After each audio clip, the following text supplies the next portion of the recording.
किल्डाल method. इसे 1956 में सुबैया और असीजा ने और बेहतर बनाया था। आप इसे केमिकल फॉरेंसिक जैसा समझ सकते हैं, जिसे खास तौर पर पौधों के लिए मौजूद नाइट्रोजन की सही सही मात्रा पता लगाने के लिए डिजाइन किया गया है। और ये रहा वो इक्विपमेंट जिससे सारा काम होता है। ये है केल्डाल एपरेटस। हाँ, देखने में ये कांच की ट्यूब्स का एक डरावना सा जाल लग सकता है, पर इसका मकसद बहुत सीधा सा है। मिट्टी से नाइट्रोजन को बाहर निकालना और उसे एक ऐसी शक्ल देना जिसे हम नाप सकें। ये पूरा प्रोसेस मोटे तौर पर 4 स्टेप्स में होता है। पहला, हम सैंपल तैयार करते हैं। फिर नाइट्रोजन को अलग करने के लिए डिस्टिलेशन होता है। तीसरा, उसे इकट्ठा किया जाता है। और आखिर में आता है सबसे ज़रूरी स्टेप, टाइट्रेशन। यहीं पर सारा सच सामने आता है। और हमारी ये जो जांच है, ये बहुत ही ज़्यादा सटीकता से शुरू होती है। साइंटिस्ट को सिर्फ 8.0 ग्राम मिट्टी चाहिए। जी हाँ, सिर्फ 8 ग्राम। और इसी छोटी सी मुट्ठी भर मिट्टी में एक पूरे खेत का भविष्य छिपा होता है। अब शुरू होती है असली केमिस्ट्री।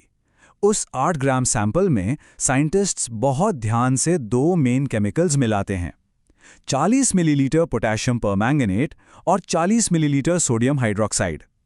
ये एक बिल्कुल सटीक रेसिपी की तरह है, जिसमें एक एक मिलीलीटर का हिसाब रखना पड़ता है।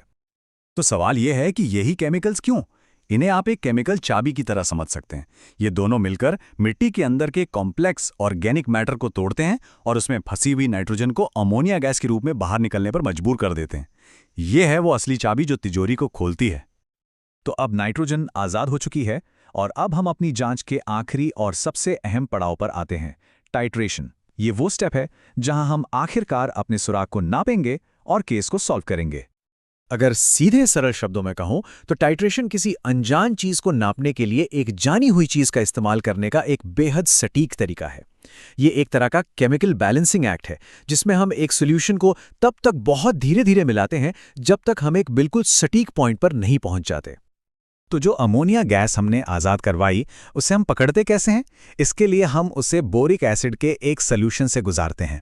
इसे केमिकल जाल समझिए। गैस अंदर तो जाती है पर बाहर नहीं निकल पाती। इससे ये पक्का हो जाता है कि हमारा कोई भी कीमती सुराग हाथ से न जाने पाए। लेकिन यहाँ एक दिक्कत है, ये सब तो इनविजिबल है, हमें दिखाई नहीं देता। तो हमें पता कैसे चलेगा कि रिएक्शन पूरा कब हुआ?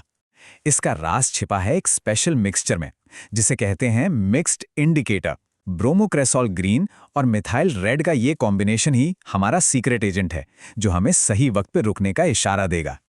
और अब आता है वो मोमेंट जब राज से पर्दा उठता है। जैसे ही हम एक स्टैंडर्ड एसिड को बूंद बूंद करके मिलाते हैं, एक कमाल का बदलाव देखने को मिलता है।